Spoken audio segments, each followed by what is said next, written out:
Vous vous êtes immiscé dans les forces fondamentales de la nature, monsieur Bill. Et moi, je ne le tolère pas. Est-ce clair? Vous croyez avoir fait capoter une opération financière? Il n'en est rien. Les Arabes ont sorti des milliards de dollars de notre pays. Il faut maintenant qu'ils les rapatrient. C'est le flux et le reflux. L'énergie marémotrice, c'est l'écologie, la pyramide.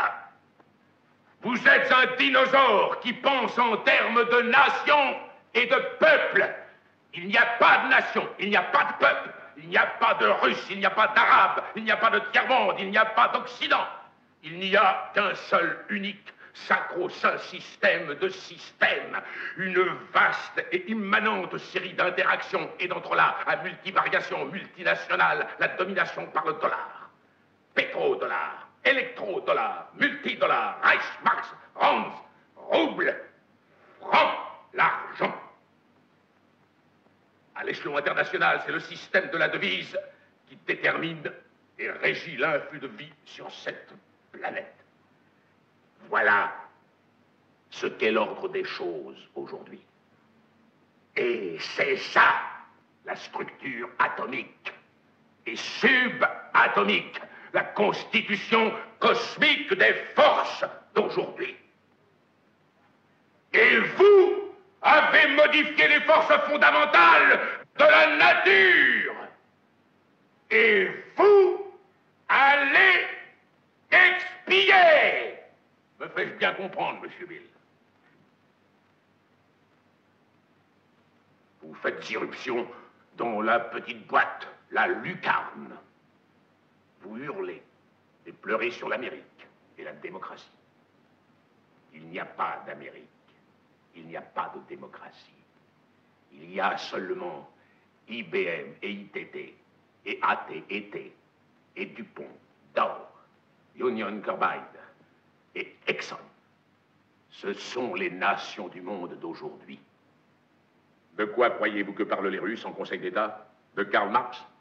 Ils alignent leurs graphiques de programmation, leurs décisions statistiques, leurs mini-maxi fourchettes, leur rentabilité par probabilité et leurs calculs de rapport d'investissement. Ils font comme nous. Nous ne vivons plus dans un monde de nations et d'idéologies, monsieur Bill.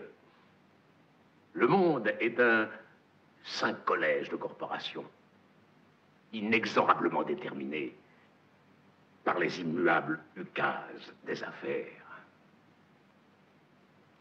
Le monde est une affaire, monsieur Bill. Il l'est depuis que l'homme a rampé hors du limon originel. Et nos petits-enfants vont vivre, monsieur Bill. Vivre et voir ce monde parfait où il n'y aura ni guerre, ni famine, oppression ou brutalité. Ce sera un vaste holding œcuménique où chaque homme travaillera au service du profit commun. Un monde nouveau où chacun détiendra sa part d'action. Tous les besoins seront pourvus, toutes les anxiétés tranquillisées et le mal de vivre effacé.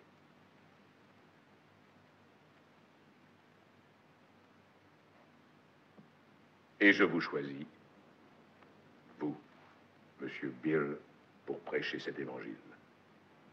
Pourquoi moi? Parce que tu passes à la télévision, du schmoll.